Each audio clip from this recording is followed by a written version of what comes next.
Purihin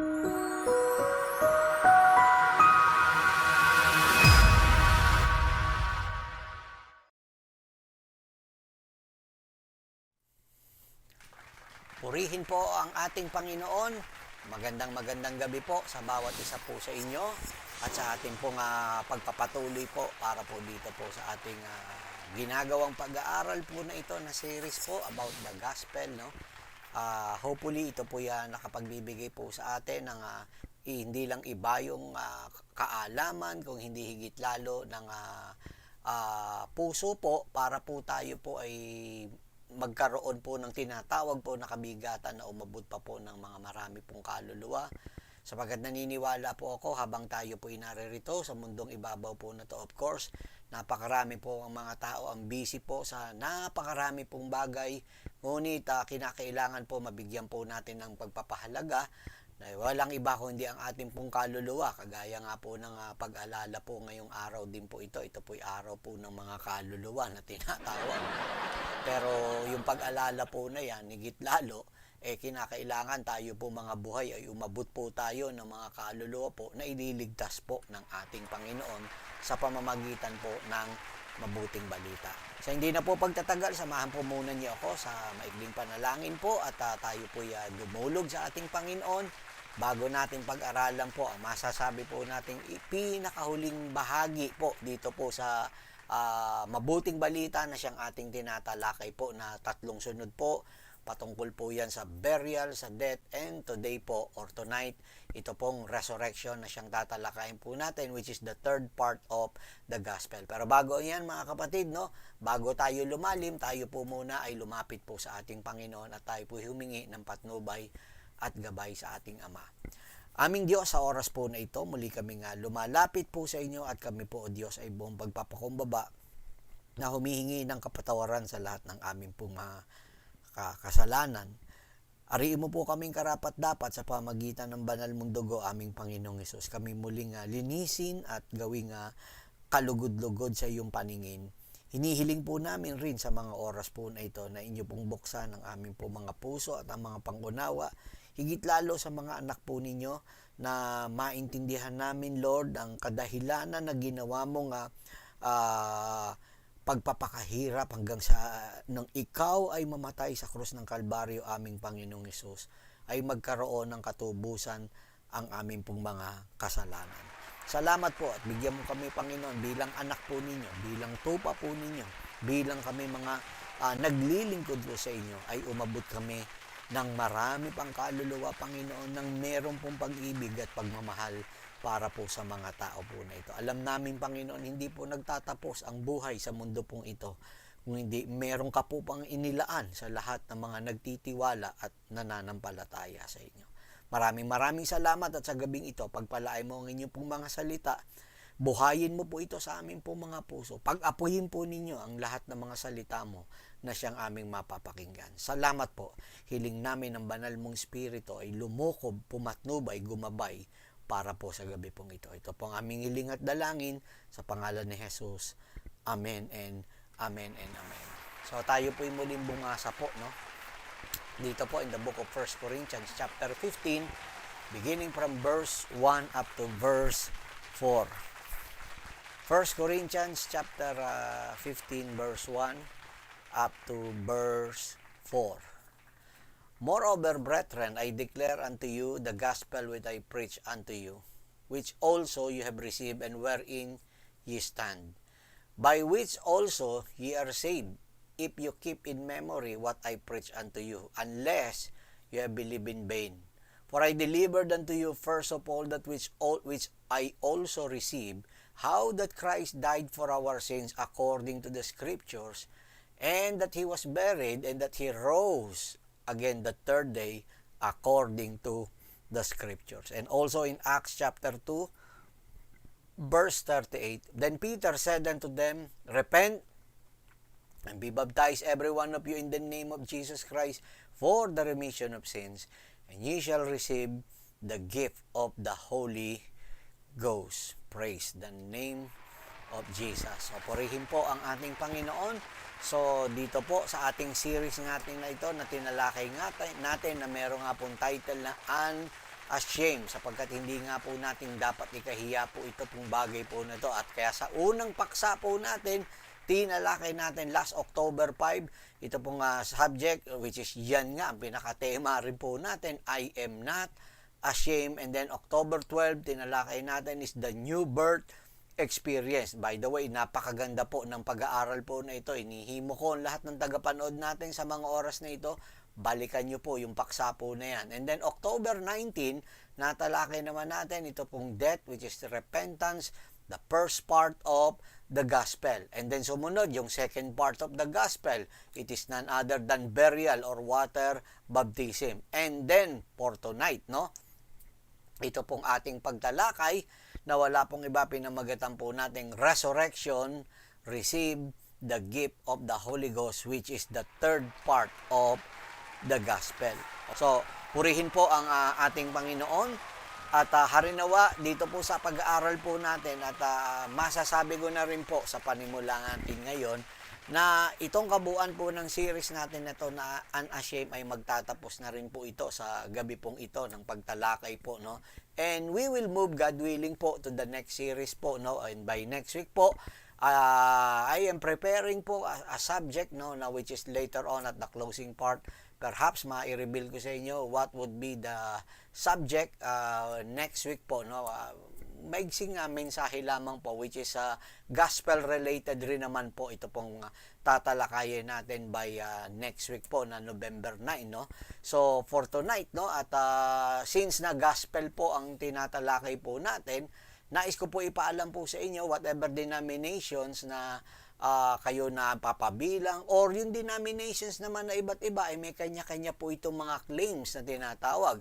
But I want you to remind and to understand that there is only one message of salvation.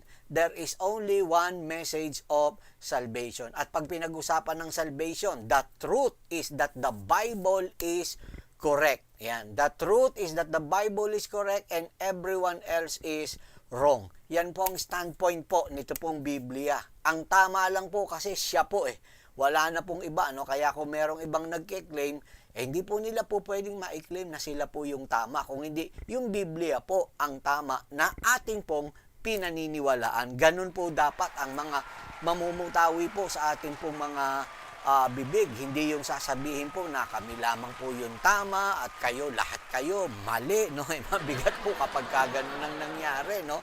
So, kadalasan mapupuna po natin na marami naman mga dumalapit na sinasabi po natin sa ating Panginoon, and then there are a lot of testimonies na nakikita po na pinapakita, sinasabi na sila po'y nakakilala, pero yung pinag-uusapan po natin pagdating po dito po sa Bible po ay yung tinatawag po na tunay po na pagsisisi. Sapagkat ang tunay po na pagsisisi ay hindi lamang po yan yung basta makaramdam ka ng kalukutan sa emosyon, sa pangdamdamin, no?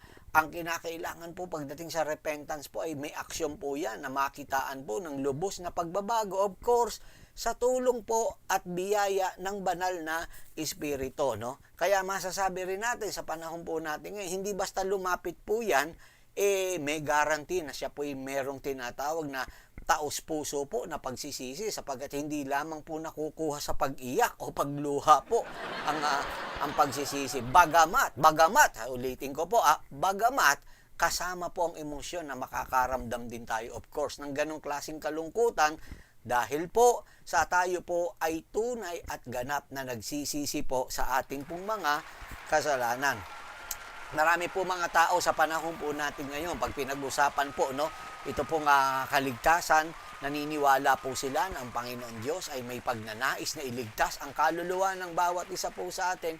Pero alam po ninyo, dun sa bagay po na yan, ang iniisip ng iba at karamihan, mababanggit ko na rin karamihan, no, iniisip nila pagdating sa kaligtasan, walang ibang makapagliligtas po sa atin kung hindi yung tanggapin mo si Kristo bilang sarili mong tagapagligtas. Well, of course, I for one ay naniniwala po ako somehow na yan po ay may katotohanan, but hindi lamang po yun ang nararapat na ikay maniwala, no? O na nasabihin natin, imbitahan mong pumasok sa puso mo ang ating Panginoon. Ayun, no?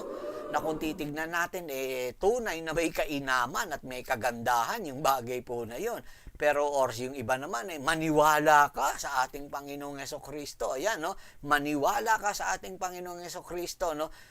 Kadalasan yan po hindi po masasabi po nating tunay at ganap na pagsisisi po, sapagkat ang tunay at ganap na pagsisisi sa atin po mga kasalanan, tulad ng sinabi ko, yan po ay meron pong aksyon, at yung aksyon po na yan, makikitaan po natin ng tinatawag po na pagbabago po sa ating buhay, sa ating mga desisyon na gagawin po nung mga oras po na yon na tayo po ay magsisi po sa ating po mga kasalanan. Sapagkat katulad nga ng aking pong nababanggit, no, kahit do mga nakaraang pag-aaral po natin, karamihan po sa mga nagsipagsisi na sinasabi po, kadalasan po na matapos sila'y tumanggap, maniwala sa Panginoong Hesukristo, sinasabi nga nila na sila po'y nagsisi po, pero tumitigil po sila dun sa bagay po na yon at hindi na po nakapag-move on. Ibig sabihin, wala na pong process na nangyari po sa kanila pong buhay pananampalataya, and wherein dyan po pumapasok yung tinatawag po na kabiguan, sapagkat ang theological equivalent lang po ng ikay naniwala, ng tinanggap mo sa puso mo ang ating Panginoong Hesukristo, inanyayahan mo siya sa puso mo, at pagkatapos sinabi mo, alagay na natin, nagsisi ka, at pagkatapos period na yon, ang theological equivalent po niyan ay wala pong iba, parang ipinapako rin natin muli ang ating Panginoong Hesukristo sa krus ng Kalbaryo. Kasi hindi po dapat gano'n natitigil at hihinto, no?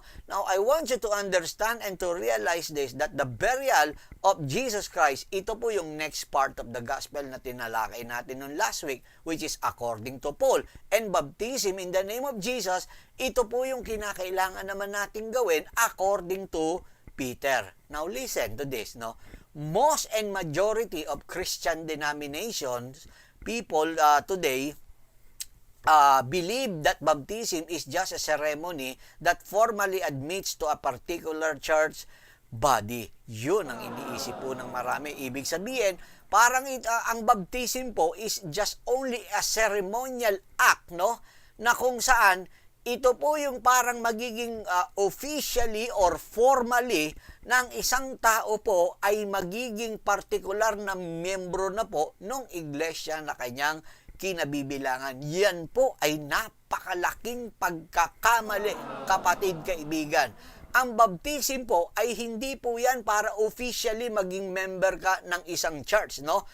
In fact, no, kahit saan po yan, iisa lamang pong iglesia na walang iba, kundi yung tayo po ay bumilang po sa katawan ng ating Panginoong Hesukristo. Ang church as a universal, napapabilang po tayo dyan. Hindi po yung local church lang po na yun. Madalas po ang emphasis po, no, parang ito po yung membership sa isang local church. Mali po, mali, no? Kung meron pong nagtuturo po niyan, tahasan ko pong sinasabi po sa inyo, yan po mali po, lubhang mali po, hindi po yan kinikilala po ng Biblia, yung aral po na yan, no? So, hindi po ibig sabihin, pag nagpabaptize ka, member ka na nung church na yun, or membership siya, no? Or officially, parang member ka na nga nung church na yun, kinabibilangan mo, no? Now, yung iba naman, others believe or they hold the opinion that it doesn't matter how you perform baptism, because it is merely ritual. Yan nga ang sinasabi po natin, dahil kapag pumasok po na ganyan ang mentalidad, ganyan yung naging mindset, ayan, no, ng isang tao po, lalo na po ng magiging mananampalataya ng ating Panginoong Hesukristo, na yan ay parang isang ritual lang, definitely, mawawalan po ng yung tinatawag po na significance, no, yung importance ng baptism as it was as it was intended according to the scriptures. Nawawala po yung lahat-lahat ng yung, kasi nga parang ceremonial, parang act lang po yung bagay po doon. So therefore, hindi po siya ganong kahalaga. And there are people who believe that they have been baptized, no, or frequently just got wet because they disobeyed the Bible when they did so. To me, talagang marami mga nabaptize, parang nabasa lang talaga yan sa tubig. Parang binasa lang po sila, ganun lamang po. Pero dahil nga wala po sa puso nila, wala po sa kanila pong tamang desisyon na sila po'y lumapit at ano po ang kahalagahan ng bautismo. Dito po sa aming iglesia po na ito, sa church po namin na ito, na Jesus Christ One God, One Gospel Church, ay amin pong parang sinasabihan po, no? Lalo na po yung mga nabautismohan po previously or dati po, kahit sabihin ninyo 5 years, 10 years ago, na kung ang dahilan ng pagkakabautismo nila, sila'y naitulak lang ng kanila pong mga magulang, naitulak lang ng boyfriend, ng girlfriend, ayan. So, nangyayari po, sinasabihan ko po sila na kinakailangan nila po na magpa-rebaptize. Lalo na't ngayon na kanilang naunawaan ang kahalagahan ng mabuting balita sa buhay ng bawat isa. Kaya kung meron din po sa inyo, ganyan din po ang dahilan, magpa-rebaptize kayo. Kausapin niyo yung pastor po ninyo at sabihin ninyo, ngayon yung lubos na naunawaan at naintindihan ng mabuting balita, kaya kinakailangan ma-rebaptize kayo. Hindi po nakakahiya na magpa-rebaptize. Kahit ilang beses ka pa na magpa-rebaptize, wala pong problema po yan, kapatid kaibigan. As long as na kinakailangan, naiintindihan mo ang kahalagahan nga ng sinasabi na bautismo sa salita ng ating Panginoon. So, pagdating sa pagpapabautismo, na pag-aralan na natin, kinakailangan gawin po natin ito sa ngalan ng ating Panginoong Jesucristo, no? So, one of the madagdag ko lang, no? One of the series that I am trying gamitin ko ng salitang so hard, no, to prepare, no, is ito pong baptism about in Jesus name, no. So, hindi ko alam, but I suppose, no, God willing, kung hindi pa po babalik ang ating Panginoon by next year, tatalakayin ko po yan in one of our Thursday rin po na pag-aaral. At siguro dapat itodo na po, ibubuga ko na po ng todo po yan, no. This is going to be a long series, I may say, no. Hahabaan ko talaga po ito sapagkat didetalyehin po natin itong pagpapabautismo sa pangalan ng ating Panginoong Jesucristo. Promise ko po yan, no? So, kung kakayanin, makapag-start kagad tayo this year, maayos. Ngunit kung hindi naman, huwag kayong mag-alala po, yan po ang aking isang mahabang ipinaghahandaan po para po, no, sa taon na darating or perhaps sa the next series po na lubos na pinagsusunugan ko po ng kilay. Ayan. Para nang sa ganun, maintindihan at maunawaan natin ang kahalagahan ng pangalan ng ating Panginoong Jesucristo. Okay, no? So ngayon, bumalik po tayo dito sa pag-aaral po natin. Let's talk about the significance of Jesus' resurrection. The significance of Jesus' resurrection. Now, the resurrection of Jesus Christ, according to Paul, tignan po natin ito kung ano po ang sinasabi po, no? It is because Christianity literally depends on the resurrection of Jesus Christ. Okay, bakit ko po sinabi po yung bagay po na yan? It is because when, no, resurrection does not happen, no, baliwala na po ito pong usapin po na to. Katunayan, sabi nga po ni Apostol Pablo, ang Kristiyano raw ang pinakakawawa kung ang ating Panginoong Jesucristo ay hindi nabuhay na maguli. Wala pong kwenta yung kanyang pagkamatay. Wala pong kwenta yung kanyang tinatawag po na paglilibing kung hindi nabuhay na maguli ang ating Panginoong Jesucristo. As I am saying always, no, that resurrection seals the deal, or the resurrection seals everything, no, nang sinasabi po ng salita ng ating Panginoon. Lalabas bulaan ng Biblia. Lahat ng naipangako patungkol sa lumang tipan hanggang sa mga pangako sa bagong tipan po na ito, walang kabuluhan lahat-lahat ng yan kung hindi nabuhay na maguli ang ating Panginoon. So, let's read this very quick in 1 Corinthians chapter 15, verse 13 up to verse 20. And this is what Paul mentioned. But if there is no resurrection of the dead, then is Christ not risen. And if Christ be not risen, then is our preaching in vain. Ayan na, baliwala na yung pangangaral. And your faith is also in vain. Wala ring kabuluhan yung inyong pananampalataya or yung ating pananampalataya. Next, verse 15. Yeah, and we are found false witnesses of God. Grabe, no? Tingnan niyo na kami mapapatunayan ng mga bulaang mga saksi ng ating Panginoon. And because we have testified of God that He raised up Christ, whom He raised not up, if so be that the dead if so be that the dead rise not. Verse 16. For if the dead rise not, then is not Christ raised. And if Christ be not raised, your faith is in vain, ye are yet in your sins, then they also which are fallen asleep in Christ perish. Napahamak na po yung mga namatay kay Kristo. Grabe, no? Verse 19, in this life only we have hope in Christ. Nandito lamang daw po ang pag-asa natin kung sakaling ganun nga na hindi na nabuhay na maguli ang Panginoon. We are of all men most miserable. Tayo raw po ang pinakaaba na klase po ng tao sa mundo pong ito. Verse 20, but now is Christ risen from the dead and become the first fruit of them that slept. Praise the name of Jesus. So, ganyang kahalaga po yung tinatawag po na yan na resurrection. Kaya nga sabi ko sa inyo, ito pong resurrection, it seals everything, no?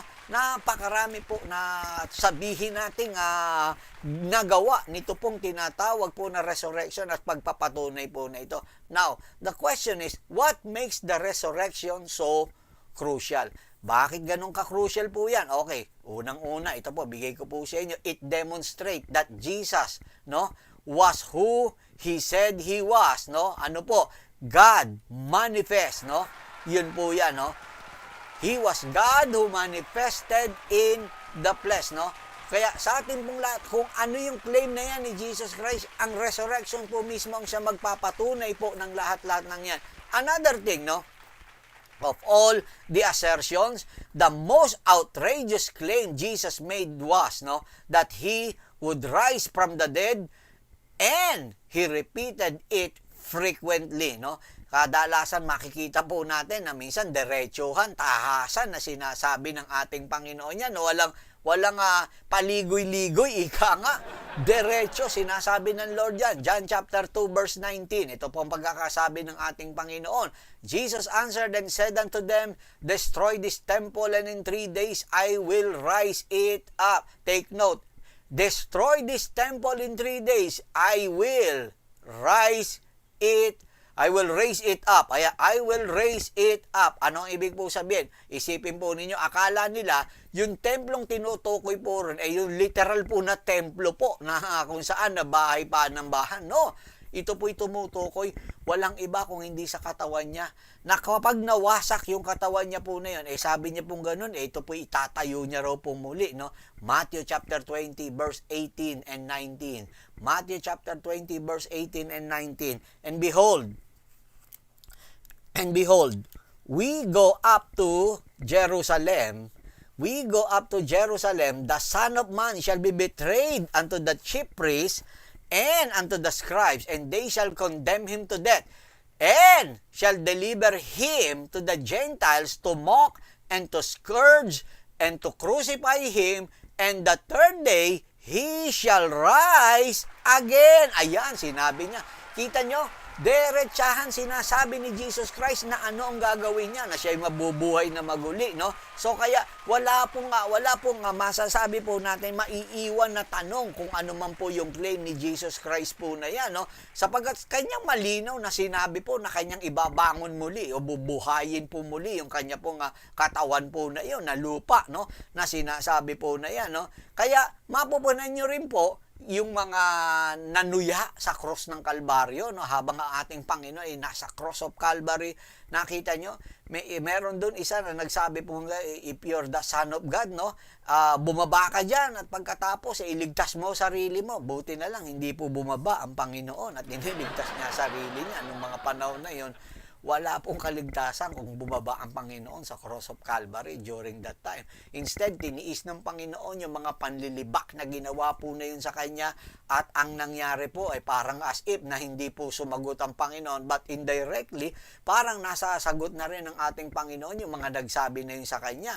Sinabi niya yun, sige, subukan ninyo, ilibing ninyo ako for 3 days, at pagkatapos ng 3 araw na yan, ako'y magbabalik sa buhay at bubuhayin ko ang aking katawan po na ito, at patutunayan ko sa inyo kung ano yung sinasabi ko na yan ay totoo. So, that is why, no, yung tinatawag po na Easter celebration po na That is the celebration of good news that Jesus Christ, our Lord, rose from the dead after dying for our sins. Yan ang ibig po sabihin yan. And according to the four historical accounts, no, nakita po ninyo, marami po na like for example, si Pablo, kahit hindi lang si Pablo, kahit nga dun sa ito pong mga Matthew, Mark, of course, the gospel books po na yan, no? Kahit po si Paul, sinasabi niya that how Jesus appeared to the 500 at one event, no? Try to imagine, no? Siya po'y namatay, pinatay po siya sa cross of Calvary, and then 3 days after, no, 3 days later, makikita siya na palakad-lakad po doon sa Jerusalem po na yun. Grabe, no? Ano ibig po sabihin? As I have mentioned earlier, no, that sealed the deal, no? That seals everything, no? Kaya ganong katindi po yung resurrection na yan ng ating Panginoong Jesucristo. And the resurrection of Jesus Christ establishes what He claimed to be. Hallelujah to the Lamb, no? So, everything has been established, no? The moment na siya po'y nabuhay na maguli, sapagkat ito po ang magpapatunay na lahat ng sinabi niya, lahat ng pinangako niya, ito po, kapatid kaibigan, ay magkakaroon po ng tinatawag na katuparan or kaganapan, no? Anybody can now claim to be God, no? But how do you establish this? Yun ang tanong. Definitely, you demonstrate it by resurrecting. Yun lamang po ang siyang masasabi po natin. Bakit ko po sinabi? Remember, no? All men have died, no? Even the religious founding leaders, I may say, no, of the biggest religions in this world, no, kahit na hindi naman sila ganun kalaki, all of the founding leaders ng religion po sa mundo pong ito, sila po yung mga namatay. Like for example, no, kahit na po sa hindi po religion, kahit na po yung mga kilala po na mga mananakop na masasabi po natin, emperor, no, hindi lamang sila po yung mga nabuhay. Tignan po ninyo si Buddha, no, nabuhay, si Muhammad nabuhay, ito po mga Zoroaster po na ito nabuhay, si Confucius nabuhay, si Caesar nabuhay, si Marx, no, nabuhay. Lahat ng ito nabuhay, no, namatay, pero mga hindi po nabuhay na maguli. Yun ang siyang matindi po, no, na pagkakaiba ng ating Panginoong Jesucristo. Because only Jesus Christ, no, wala na pong iba. Kaya nga ang tawag rin po sa kanya, first fruit, siya lang po yung kauna-unahan po na nabuhay po sa pagkamatay, no, ang ating Panginoong Jesucristo, at hindi na po namatay kailan pa man. Yun ang siyang matindi, kasi merong iba nangyayari, namatay, na pagkatapos na-revive, nabuhay po sila, pero eventually namatay din pero kakaiba ang ating Panginoong Jesucristo, kapatid kaibigan. Siya po ay namatay, no, at matapos niya na mamatay, nabuhay na maguli, at kailanman hindi na po siya namatay pa, no? Kaya tignan po ninyo ang kanyang pagkakawika. Balikan natin John chapter 2 verse 19. John chapter 2 verse 19, Jesus answered and said unto them, destroy this temple, and in 3 days I will raise it up, no? So makikita nyo, nabuhay siya magmula po dito sa tinatawag po na tomb, or dito po sa libingan po na ito na pinaglagakan po sa niya, at hindi na po siya namatay kailan pa man, no? So this is going to be, I may say, the greatest of all miracles, because this proved that Jesus is indeed God. Wala pong pagpapatunay, and this is what Jesus claimed to be. Nung siya po'y naririto, pinatunayan niya, no, sa pamamagitan nga nito pong tinatawag na resurrection. All of other Jesus' statement about himself, no, were proven true the moment na siya po ay nabuhay na maguli at bumangon po sa kamatayan mula po dun sa tinatawag po na grave na yon or libingan po na yon. Like for example, ang ating Panginoong Jesucristo, tignan po ninyo, sinasabi niya, I am the way, the truth, and the life. In contrast to the other religious founding leaders, lahat sila iba-iba ng sinasabi. Like for example, may mga founding leaders ng religion sinasabi, follow me and I'll show you the way to truth. Yun ituturo ko lang sa inyo, ituturo ko sa inyo ang daan sa katotohanan. Pero samantalang ang Panginoong kalinaw, kapatid kaibigan, I am the way, I am the truth, and I am the life. Ganong katindi po yan. No? Kaya sa atin pong lahat na naririto, napakatindi po nito pong resurrection na to. Bagamat ito po, hindi po resurrection na Sunday na masasabi po natin ngayon. Ngunit pinag-aaralan po natin ito bilang bahagi nga po siya ng mabuting balita ng ating Panginoong Hesukristo. 1 Corinthians chapter 6 verse 14. And God had both raised up the Lord and will also raise up us by His own power. Thank you, Lord Jesus. Romans chapter 8 verse 11. Romans chapter 8 verse 11. But if the spirit of him that raised up Jesus from the dead dwell in you, he that raised up Christ from the dead shall also quicken your mortal bodies by his spirit that dwells in you. Glory to the name of Jesus. So ganyan po yan, kalinaw po yung bagay na yan, kapatid kaibigan, no? Yung pong resurrection, kagaya ng sinabi ko, it seals everything. Lahat ng kiniklaim ng Panginoon, ito po ay magpapatunay at napatunayan sa pamagitan ng kanyang pagkabuhay na maguli. Now, sa atin pong lahat bilang isang mananampalat, gaano kahalaga po ito sa buhay po natin, itong resurrection ng ating Panginoon. Listen to this, no? Life is what you are alive to. Life is what you are alive to. Ano, ibig po sabihin po niyan, listen to this, no? Of course, siyempre po, kung ano po tayo na, saan tayo nabubuhay, yan ang magpapatunay rin po na tayo gumagalaw, no? Of course, tayo po yung mga buhay. Pero ano po ang nagbumubuhay po sa ating tunay at totoo? Listen to this.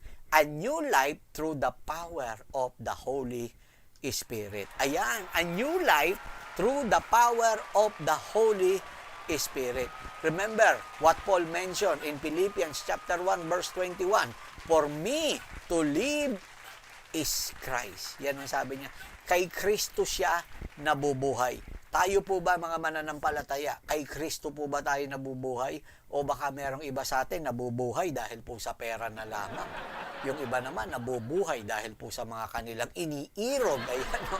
Kanila pong mga minamahal. Okay, walang masamang magmahal, pero kinakailangan tayo po'y kay Kristo po nabubuhay. Tulad ng mga winika ni Apostol Pablo, for to me, no, to live is Christ, kay Kristo, no? So kaya sa atin pong lahat, maunawaan po natin na si Kristo po ang siyang talagang dapat na dahilan kung bakit ikaw, ako, tayo ay nabubuhay sa mga panahon po na ito, no? Okay. So, let's read this once again in Colossians chapter 3, no? Okay, itong sabi po ni Pablo, Colossians chapter 3 verse 1 up to verse 4. Colossians chapter 3 verse 1 to 4. If ye then be risen with Christ, seek those things which are above, where Christ seated on the right hand of God. Set your affection on things above, not on things on the earth. For ye are dead, and your life is hid with Christ in God. When Christ, who is our life, eto na, Christ, who is our life, ayan, Christ, who is our life, shall appear, then shall ye also appear with Him in glory. Ay pinagpapatunay at pinagtitibay lamang po ni Apostol Pablo na si Kristo po na siyang tunay na ating buhay. Yan. So tayo po yung nangabubuhay na, hindi lang sa sarili po natin, ay talagang tayo nabubuhay na sa ating Panginoong Hesukristo. That is the significance, no, ng ito pong tinatawag na new birth experience po na ito. Because the goal of the new birth experience is to literally give you a new life through the power of the Holy Spirit, no. So the moment it happens, we are allowing, no, our old life, no, to pass away and be buried. Yun lang po ang ibig po sabihin yun. Hindi lamang po ang Panginoon po ay nabuhay sa kanyang sa kanyang kamatayan, kung hindi yung kanyang pagkabuhay na maguli rin po na ito po yung tinatawag na resurrection, ay magiging kabahagi rin po yung ating pong buhay na bago po na matatamasa po natin sa bisa po ng pagbabago ng banal na espiritu sa ating pong mga buhay. Now, listen, no? Observe this, no? Men executed Jesus Christ, no? Okay? Yan po, alam po natin yan, na si Jesus Christ, He was executed by men. Men performed the burial of Jesus. Okay, and then next, no? Ito po, no? Direct pakipakita mo. Jesus was resurrected through and by the power of course, the Holy Ghost, no? Or the Holy Spirit, no?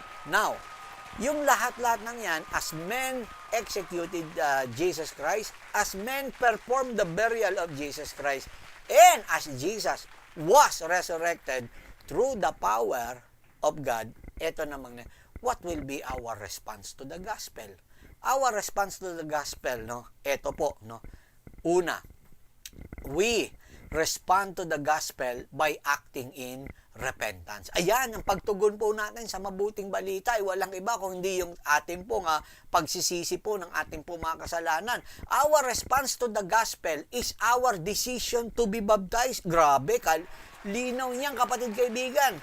Yung desisyon po natin, yung responde o pagtugon natin sa mabuting balita, ito po ang mag-uudyok sa atin para magdesisyon na mabautismuhan tayo, no? At susunod po, no?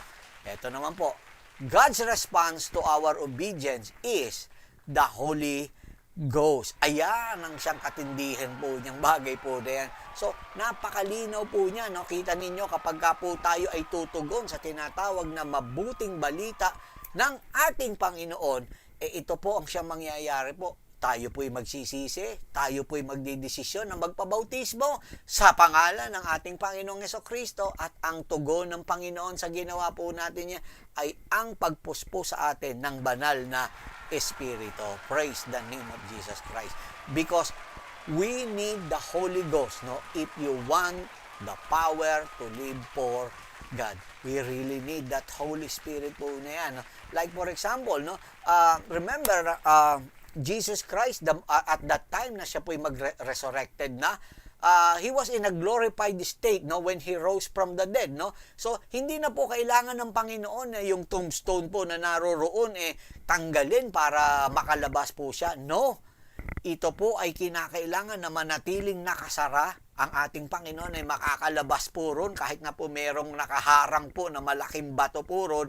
But yung bato po na yon na binuksan ng angel, it is for the purpose na yung nasa labas na walang iba, sila Peter, sila John, and the rest of the disciples, po pwede na makapasok sila ron at makita po nila para malaman nilang nabuhay na maguli na ang ating Panginoon. No? So, yun ay pagpapakita po ng kapangyarihan ng ating Panginoon. Para sa atin po, the stone has been rolled away, not for Jesus Christ, but for us. Para makita po natin, and then we can testify, no, kagaya nila Peter, no, sila Peter, makapag-testify sila na talagang ang Panginoon ay nabuhay na maguli.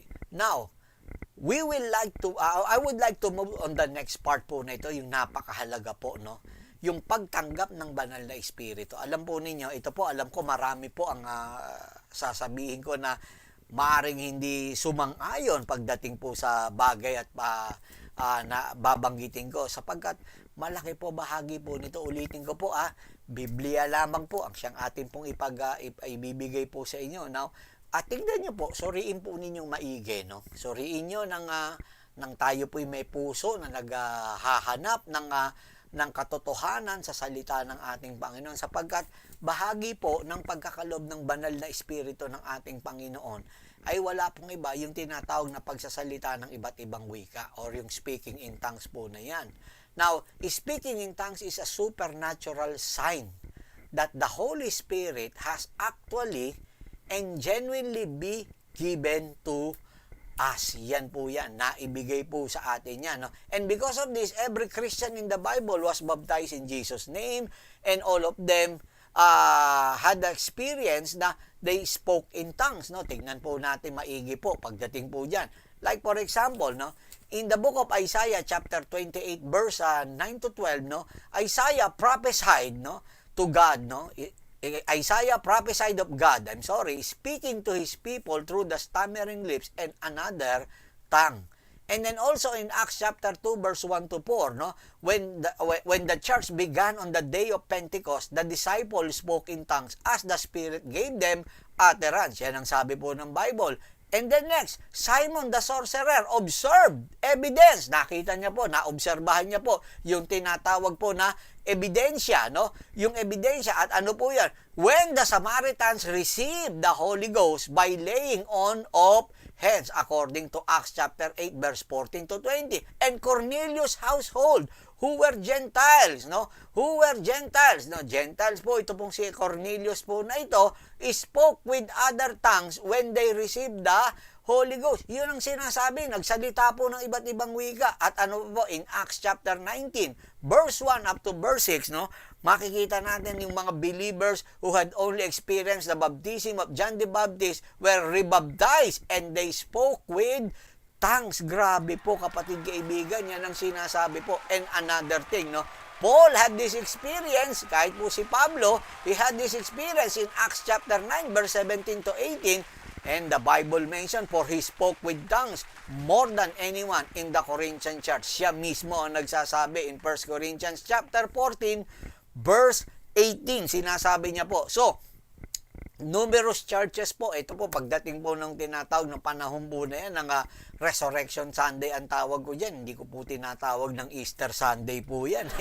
Yan ang tawag po ng majority po. But for me, kung kaalalahanin po yan, mas magandang maalala po siya as Resurrection Sunday po na yan, no? Kesa po tawagin siyang Easter Sunday. Yan. Okay. So ngayon, na-overlook ang tinatawag na significance nitong resurrection po na ito. Sa ating pong lahat na naririto, we need the Holy Ghost. We need the Holy Spirit if we want the power to live for God. Bakit ko sinabi? Luke chapter 24 verse 49. We're about to finish, no? Luke chapter 24 verse 49. Ito po ang pagkakabanggit po dyan. No? Ang sabi po ng Bible, and behold, I set the promise of my Father upon you, but tarry ye in the city of Jerusalem until ye be endued with power from on high. Ayun ang sabi pong ganon. So mag-antay ika kayo. Acts chapter 1 verse 8. Acts chapter 1 verse 8. Ito po ang pagkakabanggit po, no? But ye shall receive power after the Holy Ghost is come upon you. Hallelujah to the Lamb. And ye shall be witnesses unto me both in Jerusalem and in all Judea and in Samaria and unto the uttermost part of the earth, no? Ang tanong ay eto ngayon, how could Jesus give us this power through His death, burial, and resurrection? Paano maibibigay ng Panginoon po yan, no? Yung bagay po na yan. Alam nyo, isa lang maisasagot ko po dyan, because He was God, no? He is God, and He will always be God. Yes, totoo po yan. Maaaring hindi, marami po sa inyo, hindi sasang-ayon po. But remember this, John chapter 20, verse 11 up to verse 12. Ito po ang pagkakasabi po ng Bible. John chapter 20, verse 11 to 12. But Mary stood without at the sepulchre weeping. And as she wept, she stooped down and looked into the sepulchre. And seeth two angels in white sitting, the one on the head and the other at the feet, where the body of Jesus had lain. So ayan, no, kita ninyo, naroroon pati yung mga anghel, no, na nagpapatunay kung ano po talaga ang claim din ni Jesus Christ, no? And another thing is, where else in Judaism were two angels ever positioned against one another? Tignan ninyo, yung binasa po natin kanina, yung isa nasa ulunan, no? Yung kanina sa John chapter 20 verse 11 to 12, yung isang angel nasa uluhan ng ating Panginoong Jesucristo na pinaglibingan, at yung isa naman ay nasa paanan, ha? Okay, balik nga natin yung verse direct. John chapter 20 verse 11 and 12, no? Okay.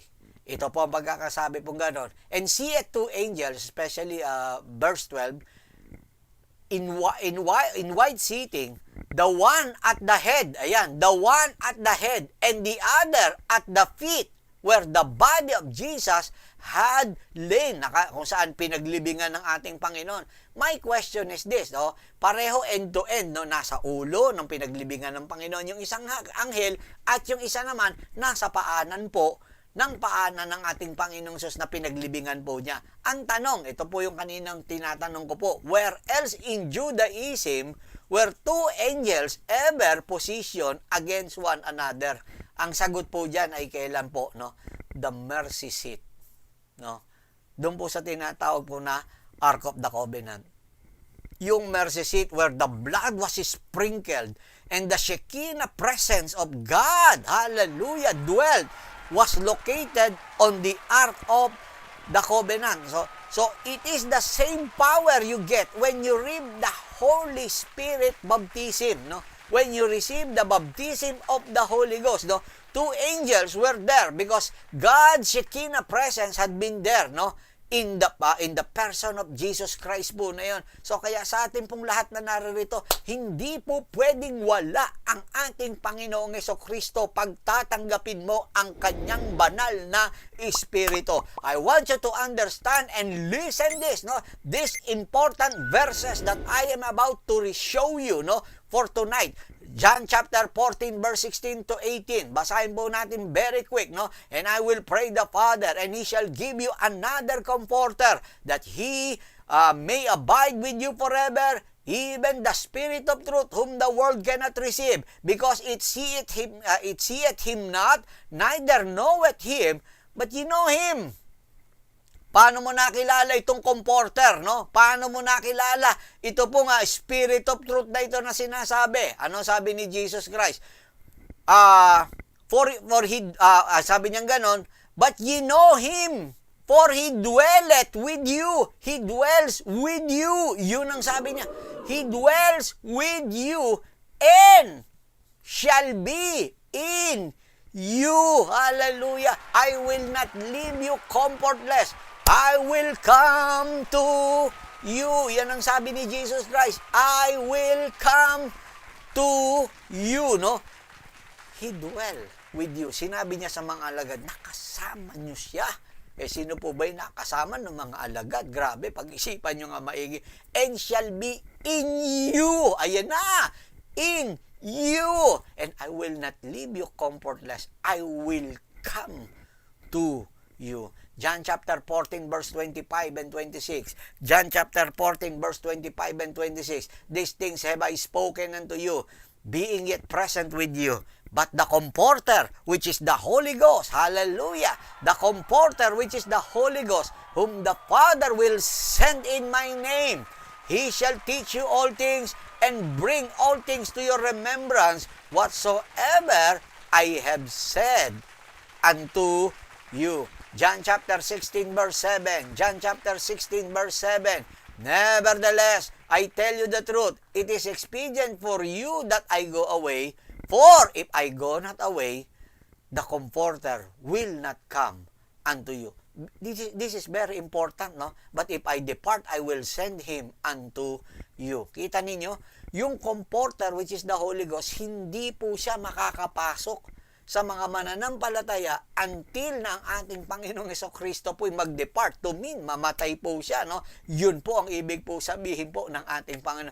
And that is why, on the day of Pentecost, ito na po ang nangyari in Acts chapter 2 verse 4, no? And they were filled with the Holy Ghost and began to speak with other tongues, no?